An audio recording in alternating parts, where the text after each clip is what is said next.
everyone. How are you? My name's Linda Kohansky, and I'm here to talk to you about a new subject, course, workshop, whatever you like to call it, that college is offering. And it's called FDRP 5.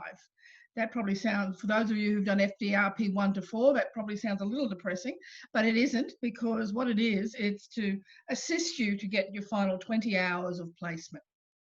Now, I want to say straight up that if you're able to source your 20 hours of placement in the real world, please do so, because there's no experience for face-to-face and having real parties, and also having a real mediator sitting with you and working with you. So if you can source it, that's great. But college also recognises that that's been a little difficult for people, particularly over the last year. COVID has created lots of difference in the mediation world, and a lot of mediators are having to go online, and they're feeling uncomfortable about getting people being supervised in that way. So college has sought, to put something together that's acceptable and that will fulfill your 20 hours. Now, it is very different to what you would have done, because what college has done and what we've tried to do is put together a course that, for me, replicates what might happen if you go to a family relationship centre or to a government-funded organisation. With those kind of places, you actually get more like a program. So it's not like just coming in and doing mediations. So I think getting a program and having some case management is really important. So FDRP 5, what will happen? FDRP 5 will be run over a period of 9 weeks. You'll be in a group of 4, and you'll be assigned a mentor, a coach. Wording is still up there, what we're going to do, or supervisor, but it's someone who's an FDRP in practice that can work with you.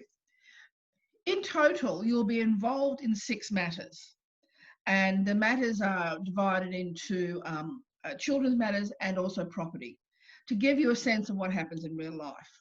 So you will look that you'll have these nine weeks, and you'll work through it like it would be a case. So like in real life, you're not going to do a media intake, in the morning and do the mediation in the afternoon. You're going to be able to do some intake sessions. So week 1 will be intake sessions, and then you'll have time to process that. And then what happens is, during the different weeks, like week 3 and week 4, you'll actually mediate. And so you get that experience. And then week 7, you'll have a supervision session to talk about it. And then in between, you'll be putting together your files and what your assessment. Now, the good news is about the assessment is that it's competent or not competent. Because really with something like this, when it's your practical, it's about getting it right. So it's not about whether you got it really, really right, but whether you get it right. So what will be assessed will be your intake sessions, your mediation sessions, but also your documentation, your file. Now, for those of you, again, remembering when you did FDRP 4, we did the periphery. We toyed about that, and I talked about how important it was to keep a file. This time round, you will keep a file. And this time round, that's what will be handed in, if you like, or uploaded for your competency for assessment on your written documentation. I think it's an excellent idea in terms of that you get your file work. And whilst it may be the file work created from the College of Law type mediation service, it will still be something that you can take with you. It will still be something you can relate to. Everything has to be competent, but that's the good news, is that that's why we're having a couple of bites of the cherry with the different matters, so that we can, if you're feeling a little bit unsure, or we're thinking you're a bit unsure, is that you can come back, and particularly in the mediation practice, have another go. That's why there's those 6 matters, is so that there is some options that you can come back and redo it. So it's important that, from our point of view and your point of view, that at the end of FDRP 5, you feel ready to fly. And so that's the important thing. FDRP 4, yes, it's getting all that together, but FDRP 5, it really will be robust, and it will be supervision based on practice, because after that, technically, you can become an FDRP. So if you want your own, I think the 2 options are keep looking for your external practice, because there are places now opening up a little bit and people now offering that.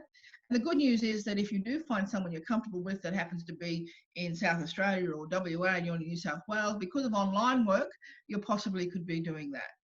However, if you're finding it difficult, and if you're finding that, it's just too hard to try to source it and you've got issues in terms of just your own workspace or whatever, FDRP5 is there for you. It's still going to be a commitment like you were doing your placement, but certainly it is one that you'll be supported, you'll be supervised by not only the coaches, but we'll be looking at getting mentors who are in practice.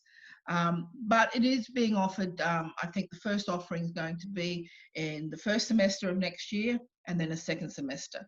So if you are interested, please, any questions, you can email college. If you want to speak to me directly, I'm happy to do that. Look at it from a commitment level, that it is 9 weeks and it is going to be quite intense.